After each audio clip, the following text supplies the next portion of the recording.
So far, I have beaten Pokémon Silver using only moves beginning with the letter S, and Pokémon Blue using only moves beginning with B.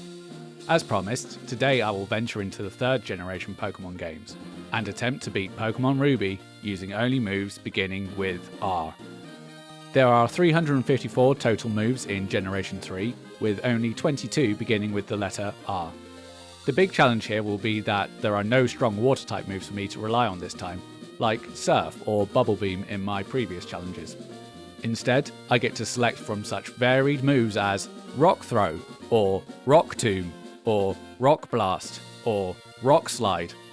Yeah, there's a lot of rock-type moves here.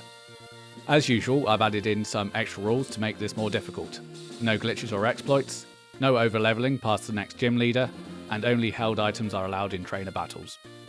Ruby, Ruby, Ruby, Ruby! Ah! We start the game in a removal truck. Apparently there's no space in the front, so I'm just standing in the back with all the furniture and unsecured boxes jumping around as the truck comes to a halt. This seems incredibly unsafe.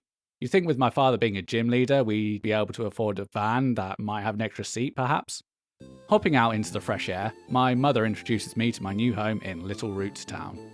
I explore this quaint little village and meet my neighbours, including horror of horrors, a girl. I head to Professor Birch's lab. However, he's not in.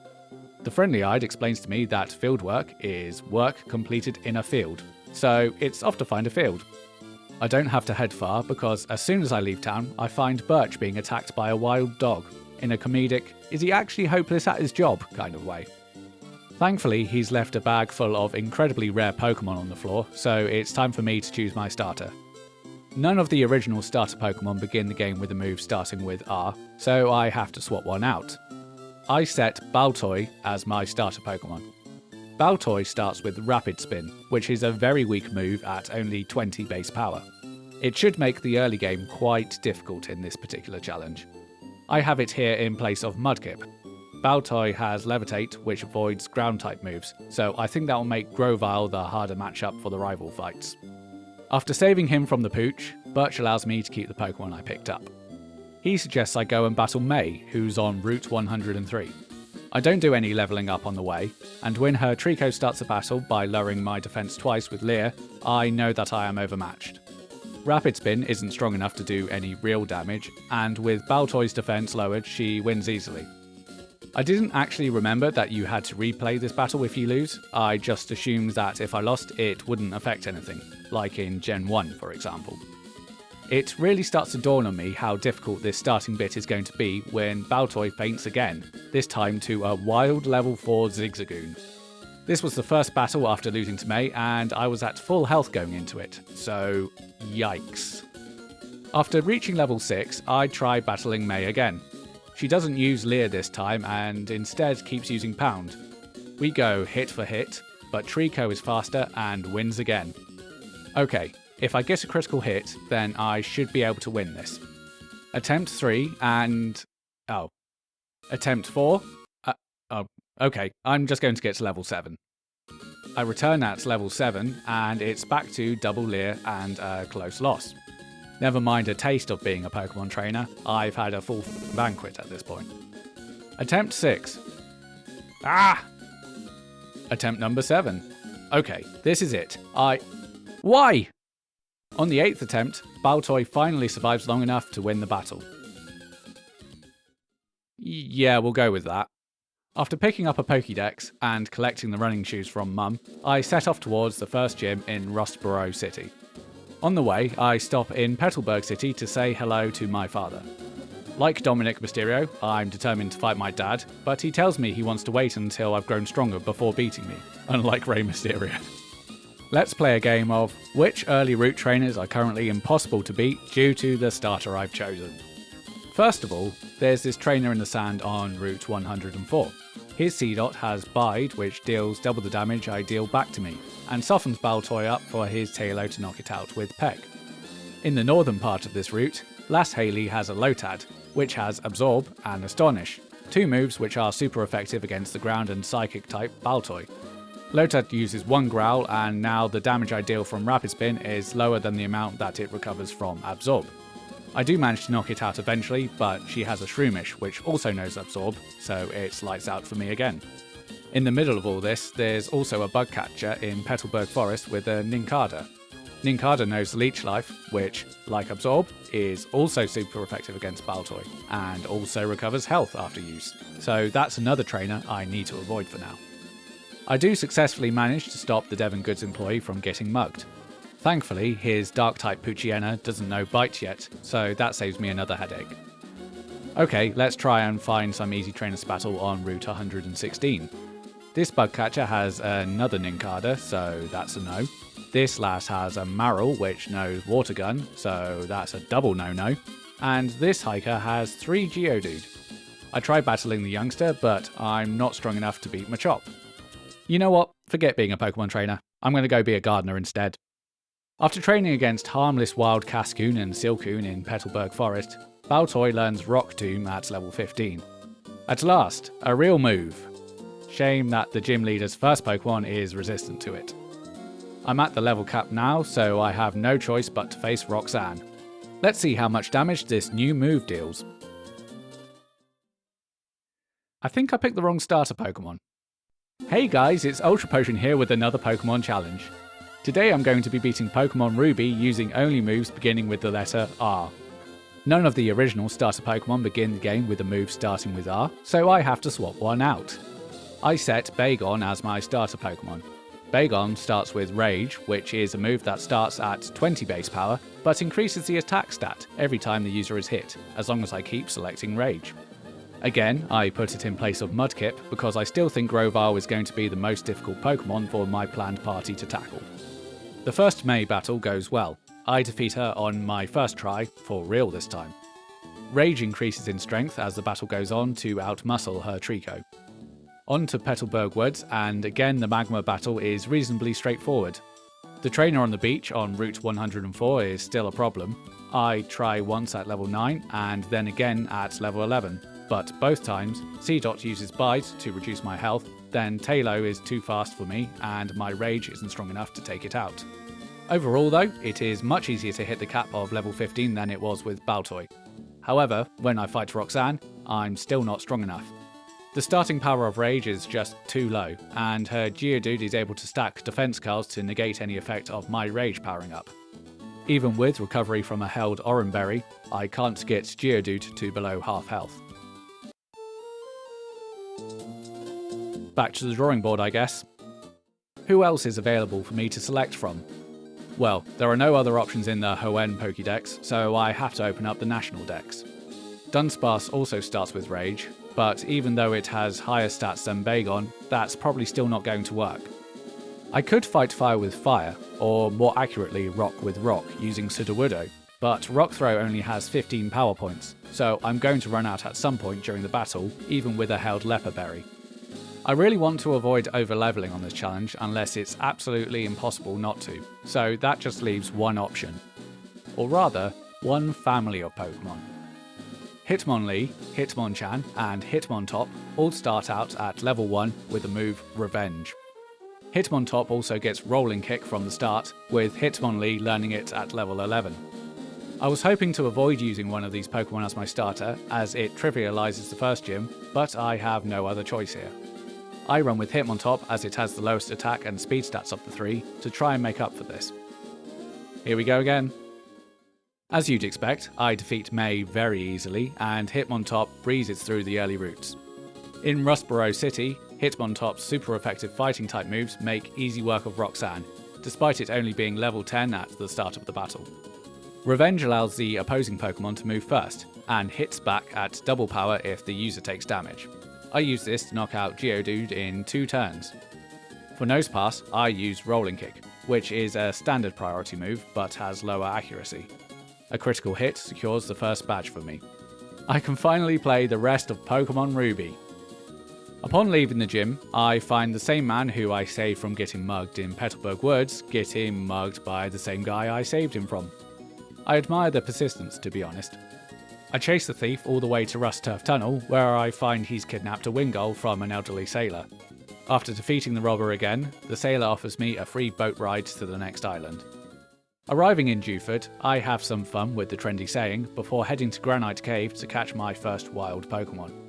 I catch a Geodude.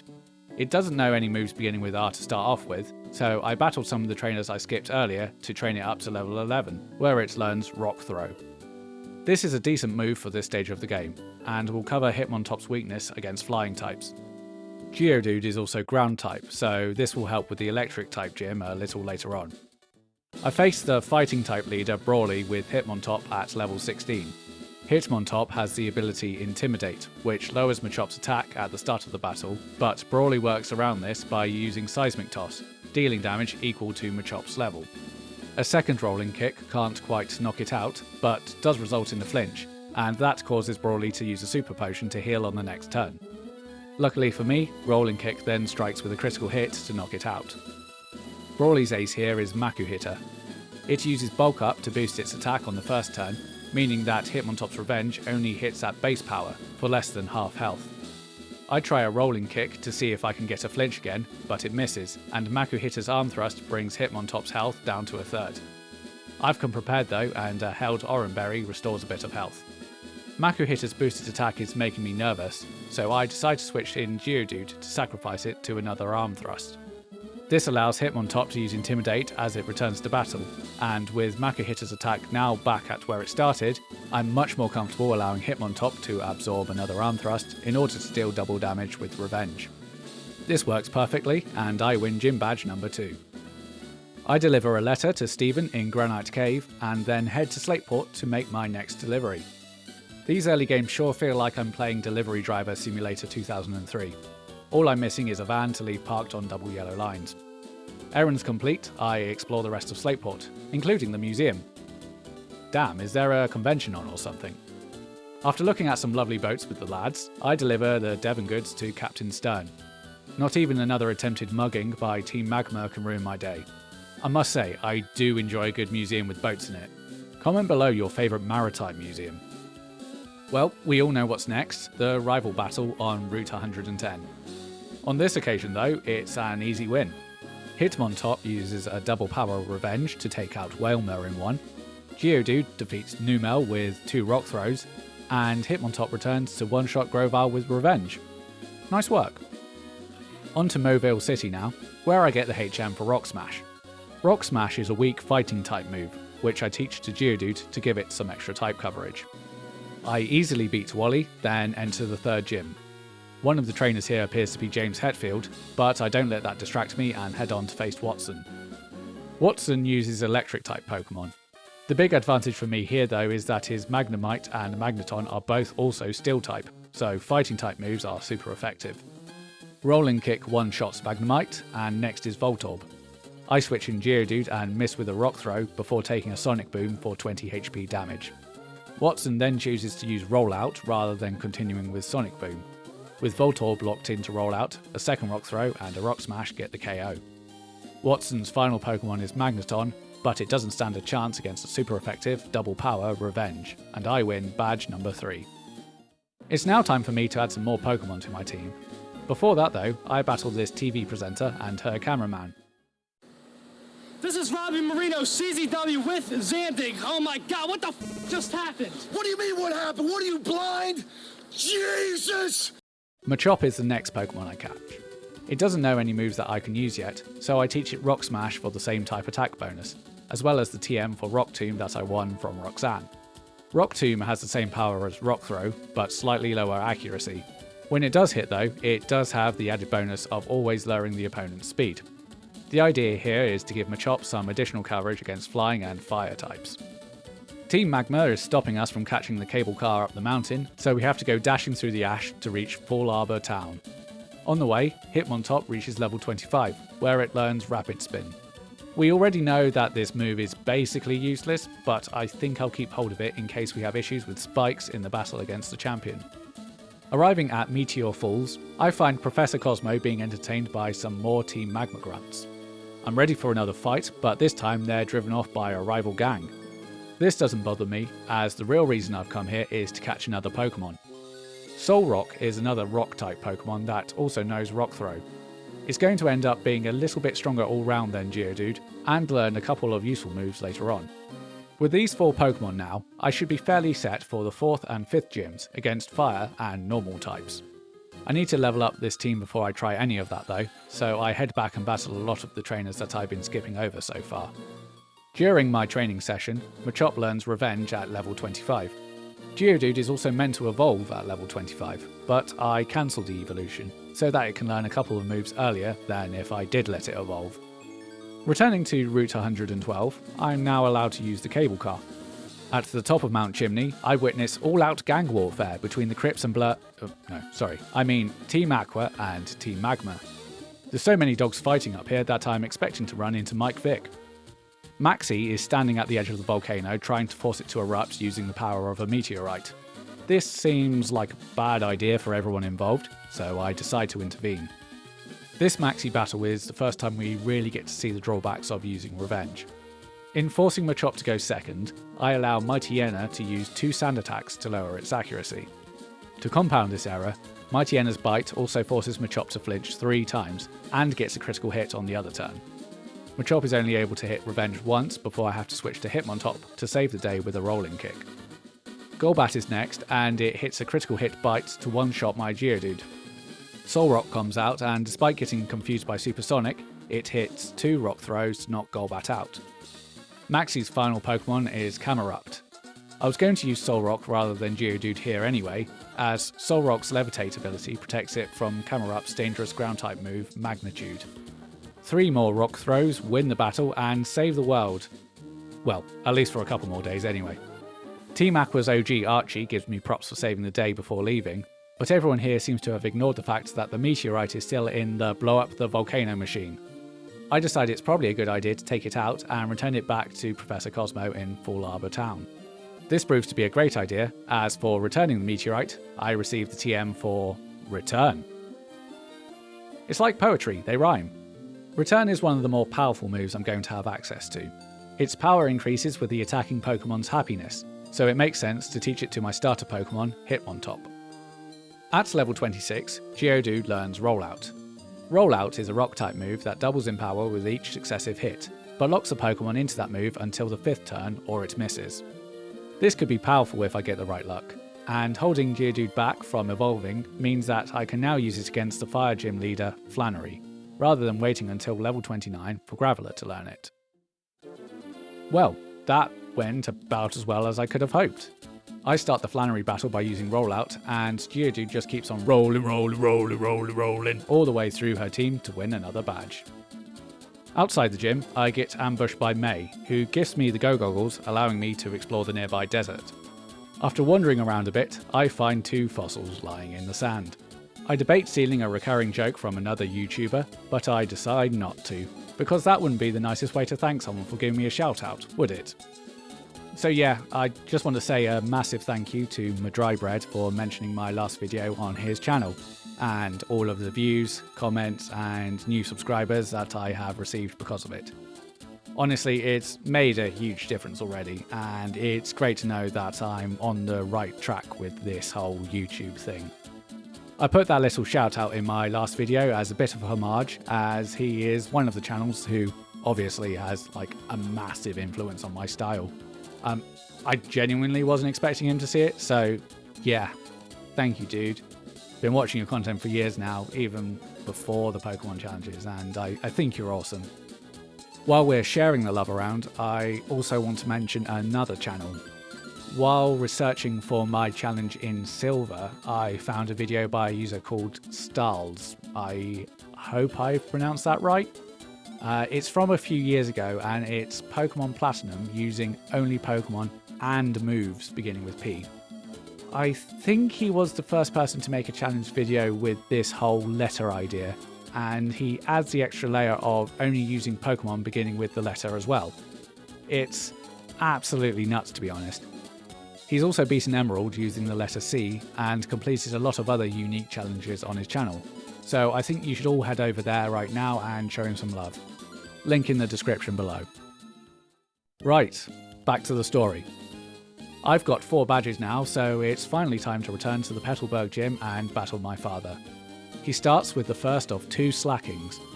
Hitmontop absorbs damage from a facade, but even at double power, its revenge is not strong enough to knock it out in one. Norman heals, so I use a return to hopefully bring it into range of revenge on the next turn. However, I've overestimated the happiness of my Hitmontop, and revenge again fails to get the knockout. Slacking's Truant activates on the next turn, allowing Hitmontop to finish it off with Rolling Kick. Vigoroth is a bit more straightforward. Hitmontop is hurt, so I swap in my newly evolved Machoke, and it withstands a facade to deal its revenge sevenfold and one-shot it. I keep Machoke out for Norman's second slacking. Alright, so I completely forgot this one has Focus Punch. Revenge is one of the few moves in this game that has a lower priority than Focus Punch, so Slacking is able to charge up and fire off a punch in the same turn that knocks Machoke into next week. Hitmontop returns and hits a Rolling Kick while Slacking is loafing around. Another Rolling Kick causes a flinch, and with Slacking on Siesta again, a third Rolling Kick lands the next turn to seal the victory. I probably could have played that a little bit better, but a win is a win. I think this is my favourite part of any of the mainline Pokemon games. It feels like I've completed the early part of my training, and now I'm setting off into the wilderness for a real adventure. The tall grass, the rain, the music, it's just... perfection. Let me know what your favourite areas in Pokemon games are in the comments below.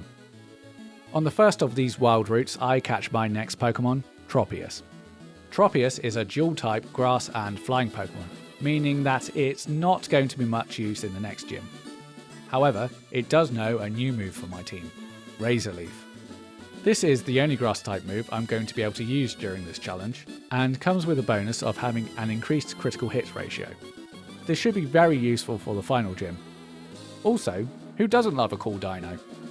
In amongst all the tall grass, Geodude reaches level 31, where it learns its final move, Rock Blast. This move hits 2 to 5 times per turn, so has the potential to deal some serious damage to flying types. With that move learned, Geodude is now free to evolve into Graveler. Team Magma are once again trying to steal something, this time at the Weather Institute. I send them packing and get rewarded with a Cast Form. Cast Form does know one move beginning with the letter R, Rain Dance, but I'm not going to be able to learn any other water-type moves in this challenge, so this is no use for me. Leaving the Weather Institute, May catches up with me and challenges me to a battle. Machoke sweeps our whole team here, with 3 cheers for Sweet Revenge getting the one-shot against Numel, Wailmer, and Grovyle. Before facing the gym in Four Tree City, I catch another Pokemon, Absol. This is a Dark-type Pokemon, because I feel like I need something that won't get murked by Psychic types. Absol knows Razor Wind, an annoying move to use as it takes 2 turns to build and only deals normal type damage. Hopefully I don't need to use it too much. Winona is the name of a really good song by the band Deafheaven, and also the next gym leader. This is one of the tougher gym battles I've had so far. Swellow starts by spamming Double Team, using it 5 turns in a row and causing me to abandon my plans of using Rollout to get through the first half of this battle. I instead switch to Rock Blast, knowing that if I can get it to land once, it should be enough. Eventually, my persistence cashes in, and Rock Blast hits 3 times to knock Swellow out. I keep Graveler out for Pelipper, but Pelipper is faster, and a 4 times effective Water Gun causes Graveler to faint. I bring Machoke in to use Rock Tomb, but get an incredibly frustrating combination of miss again, protect again, before finally hitting for half health. Then Machoke hurts itself in confusion, and Pelipper hits with Aerial Ace to lower Machoke's health to yellow. I hit Rock Tomb once more, but Pelipper hits a third Aerial Ace to knock it out. Winona heals as Hitmontop comes out. Again, I have to deal with Protect spamming, but Hitmontop finally defeats it using Return. Skarmory is another difficult Pokemon to deal with due to its Steel typing. I start with Rolling Kick, then hit a double power Revenge, but it's not enough to get the knockout and Winona heals. A critical hit Rolling Kick reduces Skarmory's health back down, but it knocks out Hitmontop with Aerial Ace. Solrock comes out, and after being hit with a super effective Steel Wing for half of its health, Rock Throw takes out Skarmory, bringing out Winona's ace, Altaria. Here, we get to see why I've held Solrock back until the end. Altaria tries to use Earthquake, but Solrock's Levitate ability makes it immune to ground-type moves. With Winona having used her 2 Hyper Potions earlier in the battle, it clears the path for Solrock to secure the 6th badge using Rock Throw. Continuing my journey east, I catch a Welmer to be my Water HM Pokemon of choice for the rest of this challenge. It also knows Rollout, so I might end up using it in a few battles in an emergency. Welmer replaces Machoke in my party because it's not going to be so useful against the upcoming Psychic Gym. It's been 20 minutes since I last bubbed into Team Magma, and here they are yet again at the top of Mount Pyre. I have to chase them all the way back to Slateport, where they steal a submarine, so then I have to follow them all the way back in the other direction to Lily Cove. In Lily Cove City, I take on the optional 4th battle against May. This actually ends up being a much tougher battle than I expected, thanks to one key moment. On the first turn, Solrock's Rock Throw leaves Swellow with only 1 HP left. This is the worst case scenario, as it allows Swellow to use Endeavour, which reduces the defending Pokemon's HP to match the attacker's. A second Rock Throw misses thanks to an early double team, and then I'm in trouble. Swellow's going to use Quick Attack the next turn, so I have to switch to another Pokemon. Hitmontop then misses a Rapid Spin and also gets hit by Endeavour. Graveler then also gets reduced to 1 HP before finally hitting with Rock Throw to take Swellow out. Welmer takes out Numel with Rollout, and I keep it out for Grovyle in the hope that it can survive one hit and use Rollout at near full power. Leaf Blade is too powerful and Welmer faints. Absol lands a Razor Wind to take 2/3 of Grovyle's health, but in those 2 turns that it needed to power up, Leaf Blade hits twice to reduce Absol's health to red. I don't have time to charge up another Razor Wind, so I end up switching through my 1 HP Pokemon, and I lose Graveler, Hitmontop and Solrock in quick succession. Tropius saves the day, knocking out Grovyle and her final Pokemon, Welmer, with Razor Leaf. That battle would have gone so differently if Rock Throw had just done 1 HP more damage on that first turn. Inside the Team Magma hideout, Solrock reaches level 37 and learns Rock Slide. This is the most powerful single-hit Rock-type move that I can learn in this challenge, and also comes with a 30% chance to flinch.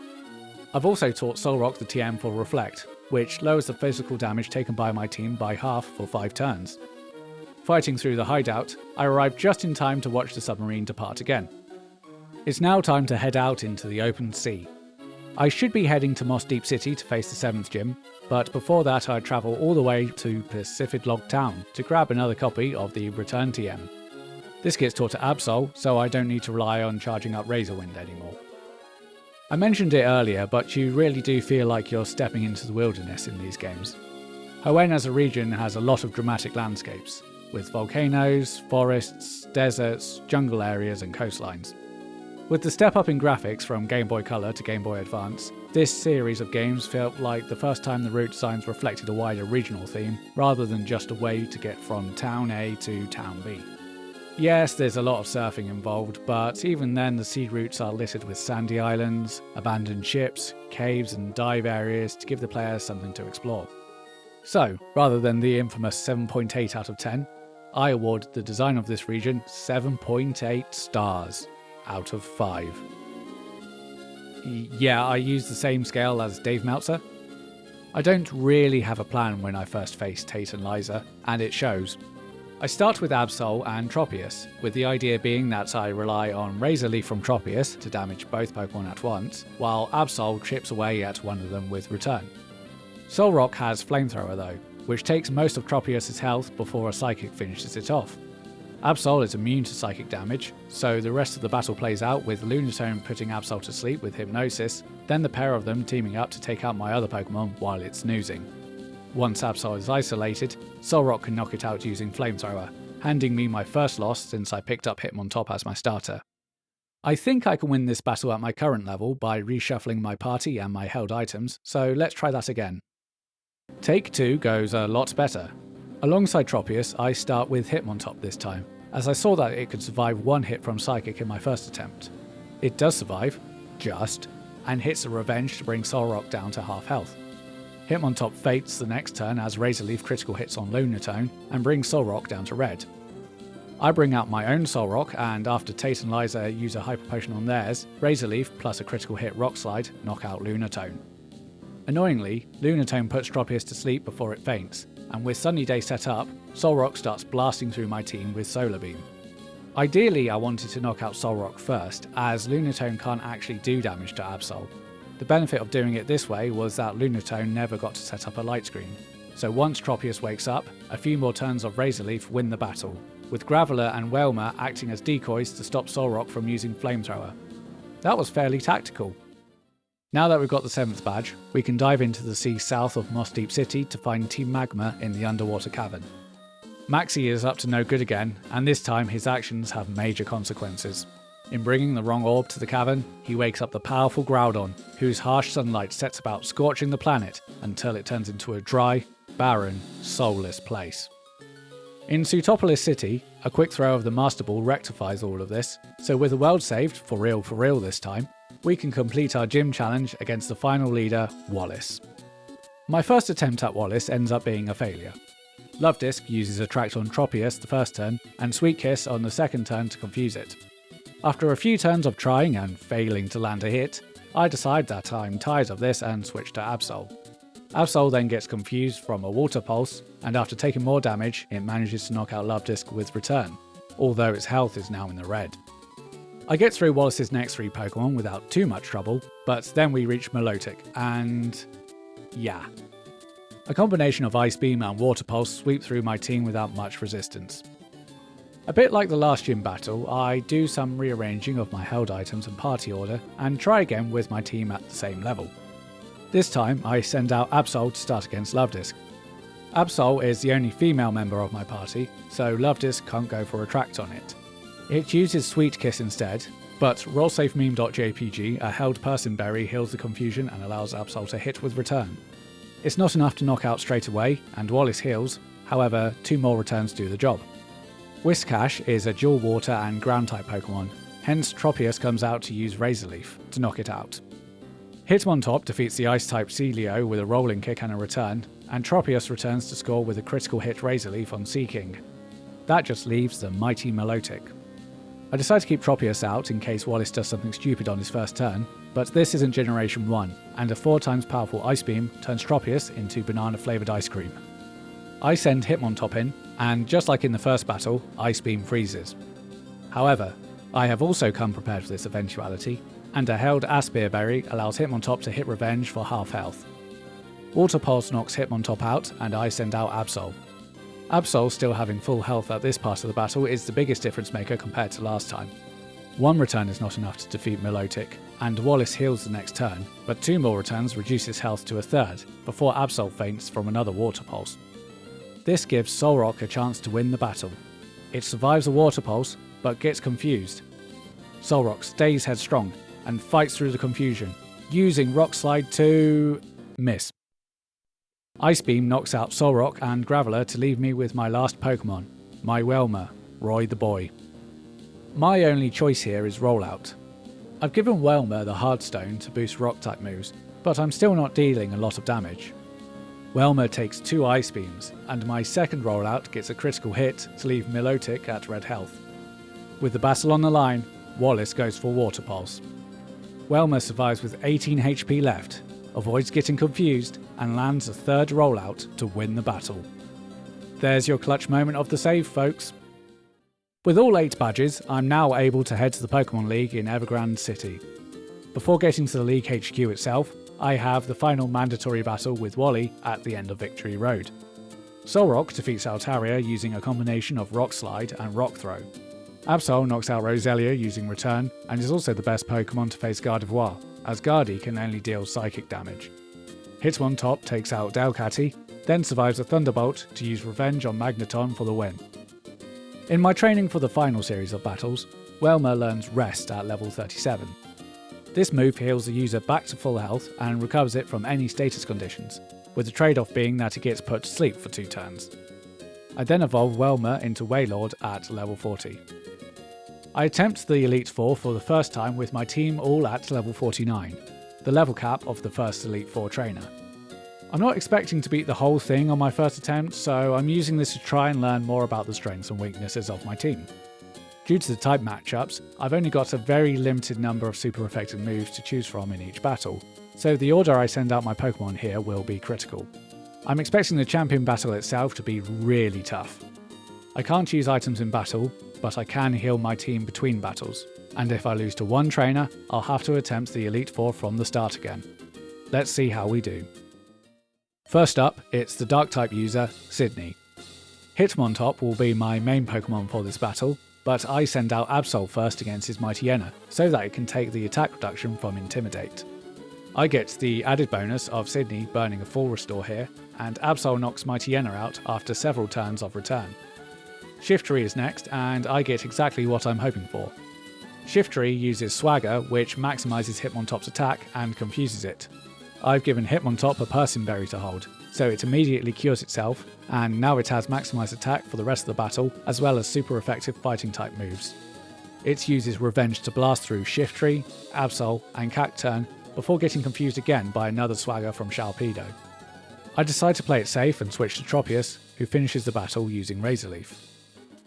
Trainer 2 is Phoebe, who represents a much bigger problem for me. She uses Ghost-type Pokemon, which neither Absol or Hitmontop can hit due to their movesets being entirely fighting and normal type. So, before I've even started, this effectively reduces my usable Pokemon for this battle to 4. I start with Graveler for its Rock-type moves.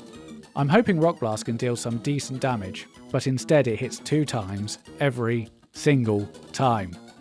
I've again equipped a Persian Berry to recover from Confuse Ray, but a second Confuse Ray and an incoming Future Sight mean that I have to swap in Absol for a couple of turns, as Phoebe uses a full restore. As Graveler returns to battle, Dusclops uses Curse, reducing its health by half. This opens the door for Graveler to finally knock it out after 2 more turns of Rock Blast. Dusclops 2 is out next, and as this one knows Earthquake, I send out Solrock. After a Rock Slide, Solrock takes a Shadow Ball for big damage. With 8 HP left, I choose to put up a Reflex Barrier before Solrock gets knocked out by Ice Beam. This sets the stage for another big contribution from Roy the Rolling Wailord. Despite getting confused, the Prince of Wales stays on course to take out the second Dusclops with Rollout. As the first of 2 Bayonets comes out, Wailord finally hurts itself in confusion to halt its momentum. Phoebe wastes a couple of turns using Spite, and that allows me to charge up Rollout again to get it down to red health, before Shadow Ball finally finishes Wailord off. Graveler comes back to knock out Bayonet, then lands a huge Rock Blast, hitting 5 times, including 1 critical hit, to take out Sableye in 1 turn, leaving her second and final Bayonet. Psychic causes Graveler to faint, leaving me with only Tropius knowing a move that's able to hit. Thankfully, Tropius outlasts Bayonet to win the battle using Razor Leaf. On to Trainer 3, the Ice-type expert, Glacier. Solrock's Rock Slide isn't strong enough to knock out the first Glalie in 1 hit, but after Glacier heals using full restore, another Rock Slide and a Rock Throw do the trick. Rollout Roy is back and he manages to take out both Celios. He misses against Glalie though, and despite me trying to recover HP using Rest, Glalie's Crunch is too powerful and takes him out of the battle. An Ice Beam rips through Graveler, but then Absol lands a critical hit return to one-shot it. Hitmontop's out for Walrein, but with Hail in effect, Walrein uses Blizzard, which of course misses? Wait, what? Yes, I had to double check this, but in fact, Blizzard having a 100% chance to hit during Hail only takes effect from Gen 4. A second miss with Blizzard opens the chance for Hitmontop to take out Walrein on the second turn with a critical hit Revenge. The final Elite Four member is the Dragon-type Master Drake. His first Shelgon proves to be a lot stronger than I was expecting. I try starting with Graveler, but a huge hit from Dragonclaw and a Crunch cause it to faint by the time I've dealt half damage. Hitmontop enters the battle and Return is not powerful enough to knock Shelgon out, so Drake heals. A couple more returns with a Revenge in the middle are enough to take it out, but I already feel like I'm on the back foot. I then put myself even more on the back foot by sending Solrock out against Drake's first Flygon. Flygon is ground type, so Rock Slide does very little damage. I set up Reflect before losing Solrock to Dragon Breath. I'm able to knock out Flygon using Absol's Return, but the price I pay is Absol getting paralysed and losing most of its health. Drake sends out his second Flygon, and this is where the battle really goes south. I opt for Return, which doesn't even deal half damage. Flygon is faster and Flamethrower doesn't deal too much damage, meaning that if I had used Revenge twice, I would have been able to knock it out. But alas, the wrong move on the first turn allows Drake to heal his Flygon from low health, and then switch to Salamence. From this point, I'm screwed. Salamence is able to run through the rest of my team and one-shot Tropius with Fly to send me back to the start. It's time to study the film and make adjustments. After fighting back through the first 3 trainers, I face Drake again. I start with Hitmontop this time and use Revenge to take half of Shelgon's health. This is a promising start, but then Drake ruins all of my carefully laid plans by switching to Salamence early, which sweeps my whole team. The third time I face Drake, Salamence is again too strong for me. I do actually manage to knock it out, but only once I'm down to my last Pokemon with 1 HP remaining.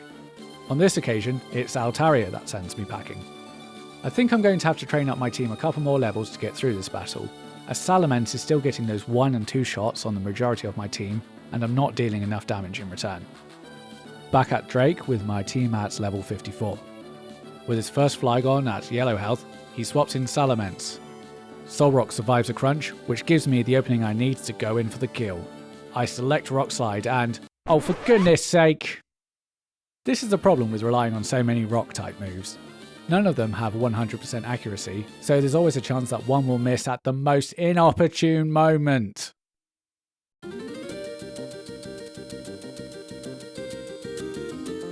On my next run through, I get this battle with Drake.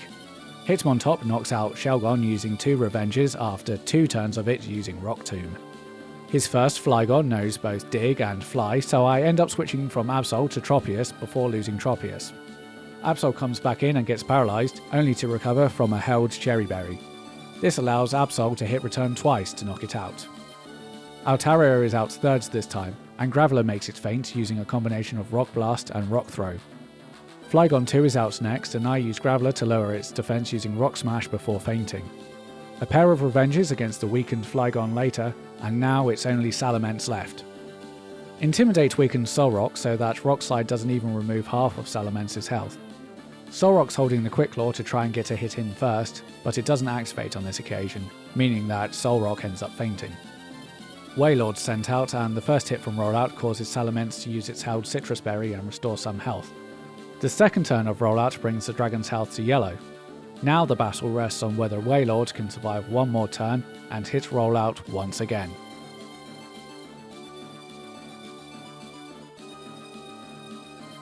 Rollout Roy, you are my hero.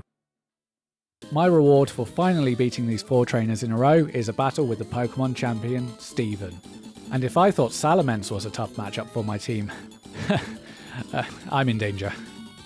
Wailord starts the battle against Skarmory. I've equipped a Pecha Berry to recover instantly from Toxic, but I get horrible accuracy with Rollout. Twice I try to get it built up, but twice it misses on the second turn, and as a result, I can only get Skarmory to half health by the time Wailord faints from poison damage. Graveler's out to use Rock Blast, but all I succeed in doing is causing Steven to heal using a full restore. The main issue I have here is Skarmory's Steel Wing, which is super effective against Graveler and Solrock. After losing both of them, Absol's return knocks Skarmory out. Armaldo takes out my Tropius using Ancient Power before Hitmontop defeats it using Rolling Kick. However, this only brings out the Pokemon I fear most of all, Metagross. This dual-type Steel and Psychic Giant Death Robot is resistant to normal, rock and grass type moves, meaning that the only Pokemon in my team that deals decent damage is Hitmontop.